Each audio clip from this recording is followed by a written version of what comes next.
Hey, it's Aaron, Metal Theologian channel here. Welcome. Alright, so if you haven't watched the channel, you know that it's bound to happen, but every so often I'm going to go on a big Sun Ra kick, and that's what I'm going to obsess over. So this isn't going to be all Sun Ra, but it's going to be kind of Sun Ra heavy. But I want to see some more new wave British heavy metal 45s, because, you know, I really like playing 45s while making videos. It just kind of feels right, you know? It's a song per side. We sort of sample through something together. It gives me something to do with my hands other than sit here and, I don't know, do shit. So, yeah, this is a band called Wolf. Alan actually put me onto this one with his video, so if you're not watching Let's Talk Metal, you should. So, yeah, this is the Creatures of the Night single by this band called Wolf, and it's different Wolf from the ones that was formerly Black Axe, and made a record called Edge of the World, I think. Either Edge of the World or End of the World. I'm pretty sure it's Edge of the World. A few years later, that record was like 86. It was good, but not great, you know?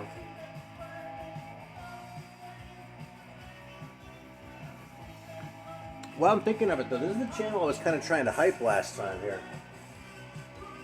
It's Dave's Little Beasties. And I kind of talked about it last time, but like this guy, he keeps other animals too, like exotics, but mostly spiders, and he just like handles them so gently and shit. Like I'm not like a big spider guy, you know, I sort of came for the creepy crawlies, but like watching him like collect the slings from an egg sac and shit is just like meditative for me, you know. And I think spiders creep me out less than they used to too, like seriously. I mean, I'm still not going to start fucking with them when I see them around, especially because here in South Carolina we get some pretty big ones, you know. It's actually an old video on my channel if you want to see my son playing with a pretty big spider. You can go find that.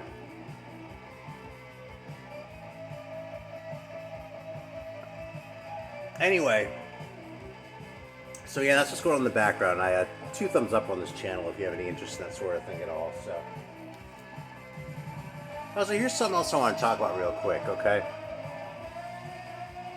There's some people, most people, I think, when you get a record that's sealed, you crack the shrink and tear it off. But there's some people who keep their records in the shrink, ostensibly to protect the covers. Some people just do it because they like it. If you just like it, fine, man. You do you, you know? If it makes you happy, then it's probably the right thing to do, even if it's maybe not the best thing for the records. That's just the way it is, and I can live with that, you know? Well, the main reason I take the records off is because of this, alright? This is a Dewey Redman record, actually, I bought sealed, and I took the record out and left it on the actually, the other one I'm going to show I left on the turntable overnight. This happened pretty quickly, but check this shit out.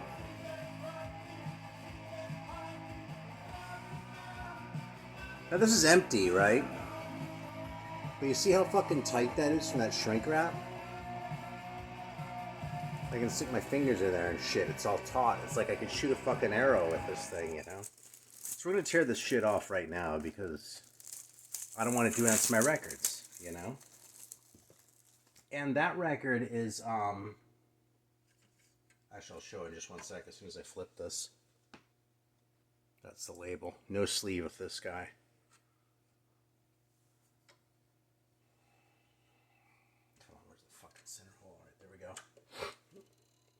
Notice it has a small center hole, so I only need those like little snap-in things once in a while. So one of the few things I don't like about my B&O is how it handles it. Anyway, this record's really good. I don't have a whole lot to say about it because it was one that I saw like pretty cheap, and I was like, man, I can't pass on that shit. And then I was like, I'll be really glad I have it next time I listen to a lot of jazz. So I've only listened to it like once, and I haven't really taken it in yet. But it's a Dewey Redman one. And one little tip if you collect jazz records is these look kind of shitty, this packaging, and Arista isn't really, you know, the home of the champions. Well, generally, but, you know, it's not one of the principal labels I think of when I think of great jazz. But they did this whole Freedom series. They've actually reissued a few of the last few record store days, like that, why am I thinking Mal Waldron? That Marion Brown one that we got some hype just this past record store day, but also they did a couple art ensembles of Chicago records and shit like that. Anyway, this Freedom label did a lot of really cool and some really important free jazz. So like, and these things tend to be cheap when they turn up because they kind of printed a lot of them and they weren't very popular. So you're also likely to get them with little cutout notches. But you know, whatever. You come across one of these guys for $5, it might well be worth rolling the dice on. Yeah, there's some really good Cecil Taylor and some other shit like that. So Yeah, just tolerate the shitty looking Arista label and enjoy the record. But this one I've had for a while, right? So, okay, it sits in the shrink for 20, 30 years. Yeah, what do you expect? But this one here was kind of the one that inspired me to even start having this conversation, because this is a very recent reissue. This is a Superior Viaduct of Milford Graves. They did a few Milford Graves records that I actually learned about on a Fred Putterman stream, so of course I went and snagged them. Because I didn't have much Milford Graves. But anyway, this is a brand new release, right? So, you know, it's only been out like maybe a week or two, okay? Let's say 2 weeks or something. And let's say they printed them up 6 months ahead of time, okay? I took the record out and listened to it, left it on the turntable, went to bed and got up. And when I got up in the morning, it looked like this. So this isn't one that's been sitting in the record in there for 20 years. It's just, that's what happened to it, you know? So, yeah, I'm going to want to keep the hype sticker on this, so be careful. But again, I don't want to leave this thing in there forever, you know? Does that mean I went and flipped through all my shit and, you know, cracked them all to make sure that everything was outside of the shrink? I mean, no, there are probably a few in there, and nobody's perfect, and you only live once, and all the other platitudes, right? I'm not going to lose sleep over that sort of thing. On the other hand, I really would pretty strongly advise taking shit out of the shrink, unless you're specifically going to resell it, you know? So, yeah, here's another one of those, by the way. These are sort of in league with the Dewey. See, I haven't taken this one out of the shrink yet either. The record's just in there, but it's going to come out really soon.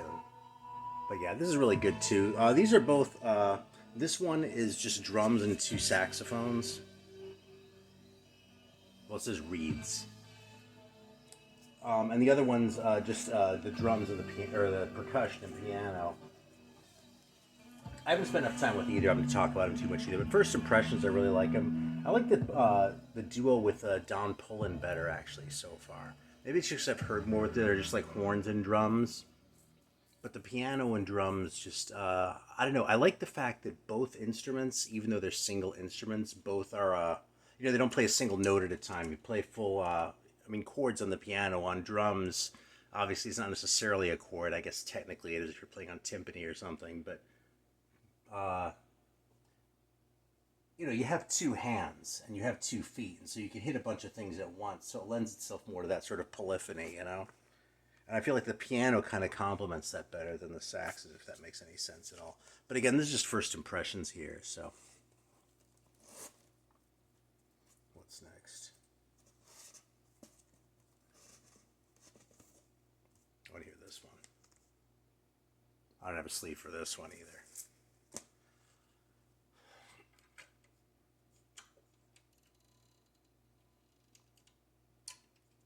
Yeah, so anyway, what else have I been listening to? You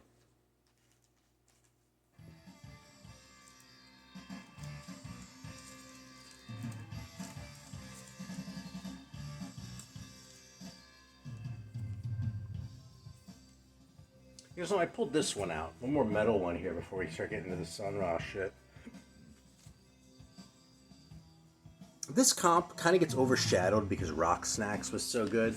But I just pulled this one out again recently, and pretty much every song on this thing is a banger, man. Like, even, this is basically the next compilation that they did after Rock Snacks, which is sort of the well-known one that had Hollow Ground on it, which lent the song to Lars's comp. So a lot of people, I think, know about that one and don't necessarily know about the other ones. Still a great record. Features that band along with a band called Samurai and a band called Saracen, neither of whom did anything else. And pretty much every song on that's just fucking fantastic. And it's like 1980. It totally has that new wave sound that you're looking for and that kind of shit. This one is a little bit more varied, but it's definitely all very much rockin'. And it's funny because there are a couple of the bands on here. I mean, some are better known. Like, comp is probably best known because when the band Satan with their original singer went into the Guardian studio and recorded that single that, well, I've shown it before, but this one. It's been reissued now, so you can actually find it, and you fucking should, because it's one of the greatest things ever. Anyway, they did those 2 songs, but they did 2 other songs, and those were on here. So it also has both of the songs that were on the Battle Axe 45, which I've hyped here in the past because it's also a great fucking single.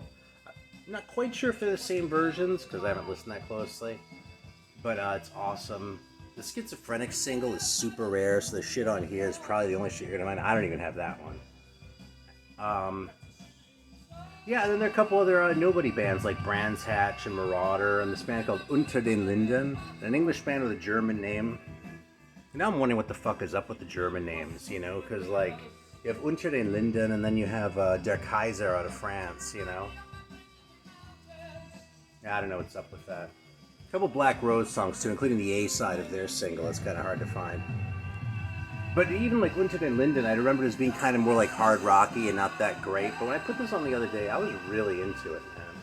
This record's 82. It's really still prime in that era. It doesn't sound at all tired or anything like that. So yeah, man, Rock's Caliber is a good record. I'm gonna put in a copy of Pure Overkill. I played that a couple times too. Yeah, I think I put that back on the shelf. That's the Guardian one too. It's definitely the weakest of the three, and it's the least expensive of the three. And like, if you listen to it, you'll know why. It's not bad at all, though, man.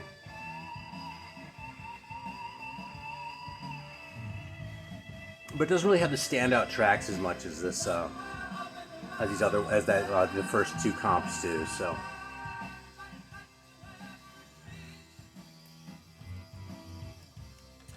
I don't feel like pulling the record out of there, but that's what the Guardian label looks like too, to refresh your memory. So, just in case you need any encouragement to buy a record with that guy on the label, I mean, come on.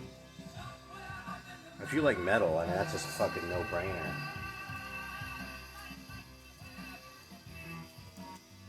Alright, so speaking of metal, or not metal, so this is a Sun Ra record that tends to be looked on as one of the more accessible ones, one of the, sort of the easier ones to get into. And it's cool for that because it's more mellow than a lot of his records. It has less of that sort of freaking out. I mean, there's still some of that on here, right? There's still a fair bit of freedom on this record.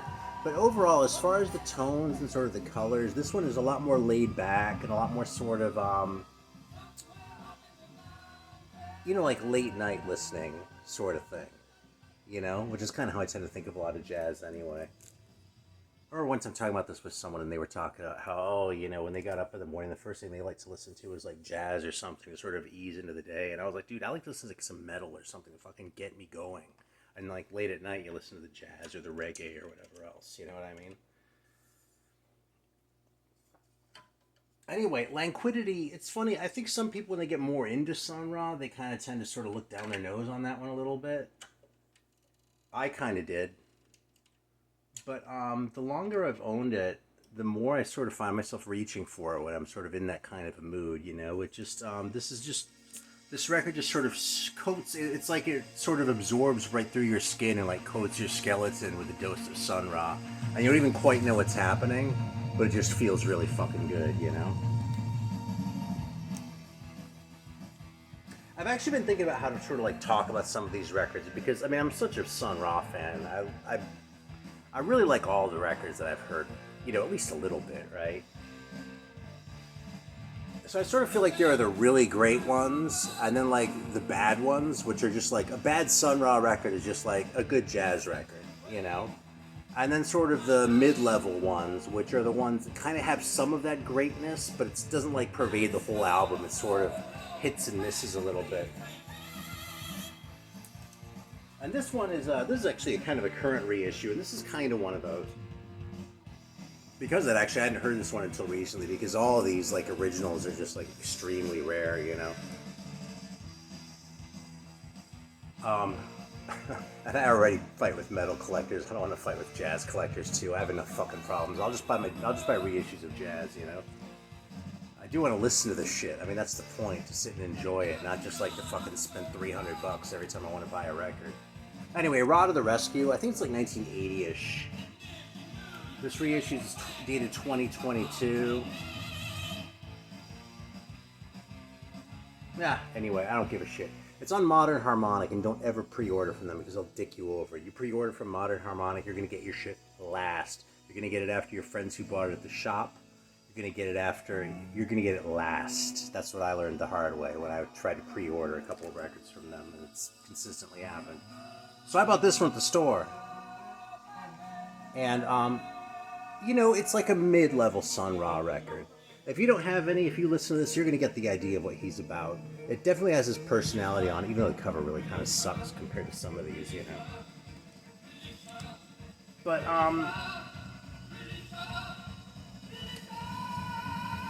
yeah, I feel like this one just sort of hits and misses, sort of intermittently. You know what I mean? It sort of lapses into what am I trying to say here about this one? It's just not my favorite. And you know what I'm starting to wonder? Part of our story with this is there's certain synth sounds that he uses. I'm finding the ones I reach for the most often are the first half of the 70s, especially. Because that's when the synthesizers really sounded the most bold. That's when he more consistently would have the long synth freakouts. And actually a really good rap example of this one. This one is great. And this is kind of I don't know about the legitimacy of this reissue, but I don't know about the legitimacy of any Sun Ra record, really. I mean, even ones that came out while he was around, after he had his falling out with Alton Abraham, I think the guy's name was, that he co-founded Saturn Records with. After they had their falling out, I think there was some back and forth and shit. And so who the hell knows what's a bootleg and what's not when it's one guy's word against another's. Even if it is the two guys who ran the label, Anyway. All I'm saying is, I don't know about the legitimacy of this one, but I don't feel too guilty about it, because this is an earlier reissue of Crystal Spears. And there's been a more recent one. I think Modern Harmonic did that one too. It might have been Strut, but I'm pretty sure it was Modern Harmonic. And this one just has this funny paste on cover, actually. I don't know if you can see that, but it's just glued on. Yeah, there's a little wrinkle there in the sticker, and it's limited to 75 copies, apparently. And this looks like it was just printed on a computer, so I kind of love it for that, But I swear, this is one of my favorites of the era. Apparently, Crystal Spears was, if memory serves, when he signed a deal with Impulse in the 70s, in the early 70s. So he just sort of done his own thing on Saturn Records through the second half of the 50s, 57 or something like that on. And through the 60s, and occasionally when an opportunity arose to put out a record on, on a real label, quote unquote, like Delmark or ESP out of New York, or there's another one I'm spacing right now. He put out a couple records in Europe too, but there were sort of a couple here and there, and those would get decent distribution. But beyond that, the Saturns were kind of the best ones, and kind of unfortunately, I would say, I actually think his Saturn records are almost always his best records. The ones on ESP are, I think, a couple of his weaker records from the 60s, frankly. I mean, I think Heliocentric Worlds 1 and 2 both are better than, Strange Strings, but that's about it. They're nowhere near as good as, Angels and Demons at Play, or, Nubians at Plutonia, or some of those records. So anyway, I think there's a little bit sort of catch as catch can, and then we made a deal in the early 70s with Impulse. The deal was to reissue, I think it was 8. I don't remember how many records were in the deal. I think it was 8 Saturns that got reissued on the Impulse label. And people show those, and they've gotten their own reissues and that sort of thing. I'm pretty sure Nubians of Plutonia was one, Jazz and Silhouette was another. Supersonic Jazz, I think, got reissued as Supersonic Sounds or something like that. All essential records, frankly, except the Magic City, which I'm still the biggest fan of. This is my reissue of the Saturn of it, actually, just to show that. Sean over at the Vinyl Dreamscape showed this not too long ago. He showed the Impulse one, actually. That's why it was at the front of my mind. And he loves it. I think this is so weak compared to Atlantis that it's just kind of a little bit of a bummer. This record always just leaves me wanting to listen to Atlantis. Because it's a sort of a similar idea as far as the concept album and that, but I just think the other one is a lot better. So I would play this a couple more times before I put it away and see if it hits me right, because I have a feeling it's me and not the record, because a lot of people really like the Magic City, but fun fact, by the way, the Magic City is Birmingham, Alabama. Anyway, there were, the deal was to do the reissues of the Saturn records, and then to do 4 original records, and 2 of those records became Astro Black, and this one actually, Pathways to Unknown Worlds, both of which I think are pretty fantastic. But the other 2 were Symbols and Crystal Spears, and those both went unreleased until pretty recently. This is the copy of Crystal Spears that I was able to turn up, and then I also have a copy of Symbols that's similarly sort of dodgy looking like this. Incidentally, with the paste on cover and shit like that, this is just as legitimate, maybe more legitimate than the Impulse ones as far as the appearance goes, because the Saturn ones had some really sort of shady covers, a lot of them. I mean, they had the budget to get them printed, but especially in the 70s, a lot of times they'd have like hand-drawn shit or just like painted on or pasted on pictures like this. So this really is kind of authentic, having a paste-on cover like that. Even if it does look like it was printed on a computer that wouldn't have existed in 1974 or whatever, 73. Symbols and Crystal Spears, though, I swear, are 2 of my favorites. I really like the synth sound a lot. It's like a really sort of aggressive, like kind of biting, like sound he has in the keys. The sax playing seems really sharp too, but it's really kind of dominated by the synth. And I don't know, man, I just love the electronics in my jazz. It's funny, I feel more and more wedded to it with time, you know? I used to hate the sound of the Fender Rhodes. Now I kind of love it, and I'll specifically reach for shit with a Fender Rhodes, and then I'll listen to a few of those and go, fuck man, I think what I really need to hear right now is a little Sun Ra. And that's kind of how it goes.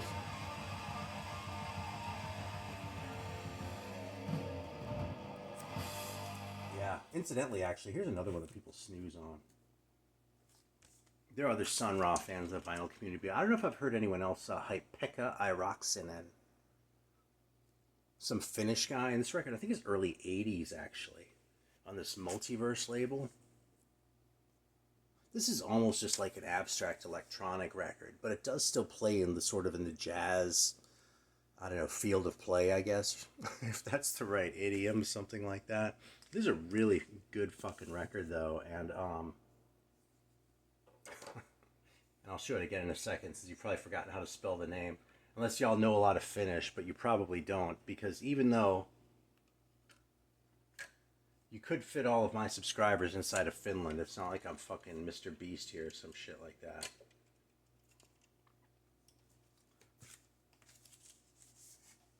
Yeah, there it is. Pekka Airaksinen. Or Airaksinen, probably. I think this accent's usually on the first syllable in Finnish.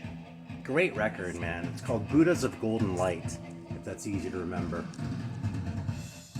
If you decide you want to go looking for it, ask me in the comments and I'll spell it for you.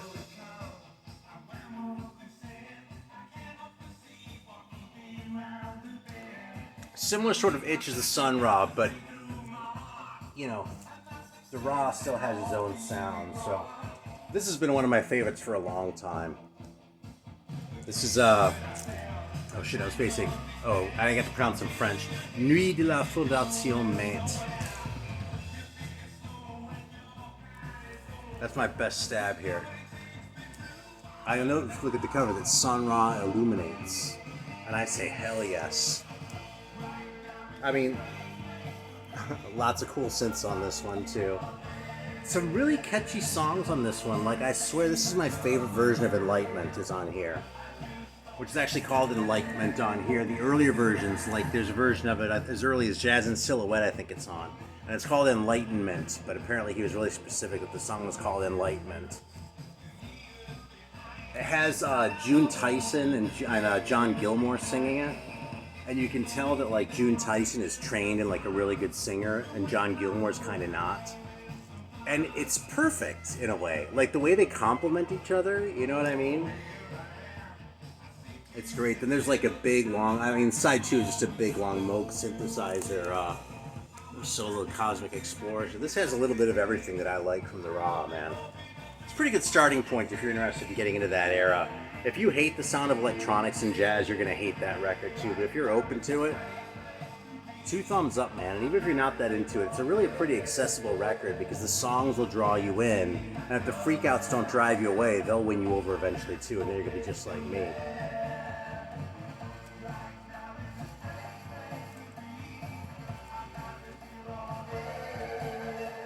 I gotta hype this one too, because this is one of my very favorites. I've talked about this one a few times in the past, but The Night of the Purple Moon is a small group, actually. The orchestra on this one is just 4 guys. And usually the orchestra is actually an orchestra. I mean, one of the things that was kind of remarkable about it was that he kept the big band together for all that time. Which says something about how compelling his vision was to other musicians, because they're willing to stick it out for that long when, you know, they didn't have any money and shit. But specifically, Sun Ra plays 2 Moog synthesizers and a Roxachord on here. And the Roxachord is it's really kind of a unique sound on this. It gives this thing really kind of a weird, just sort of a strange, kind of mysterious vibe throughout. And it has some really, listenable, some really easy to take in songs too. It has Love in Outer Space on here. Not my very favorite version of it. My very favorite version of that song is actually on this record.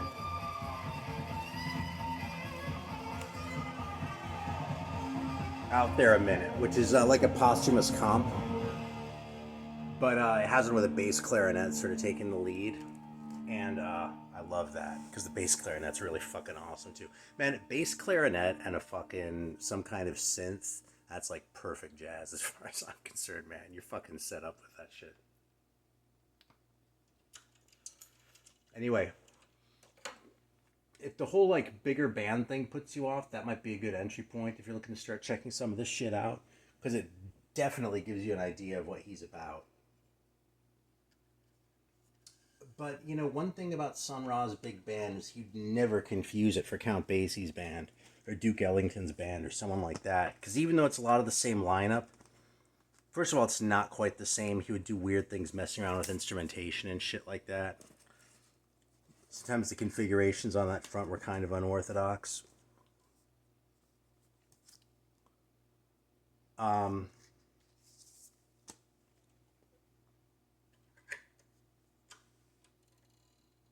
But even so, it's funny because it's really sort of an old-fashioned jazz sound, even though he was probably one of the most forward-looking jazz guys ever.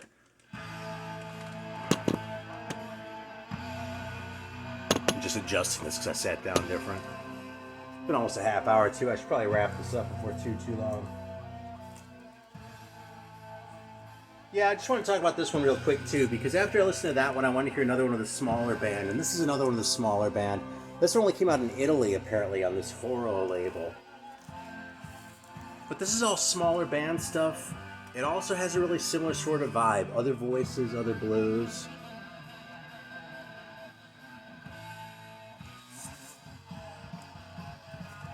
Yeah, on the Horo label there. Again, out of Italy.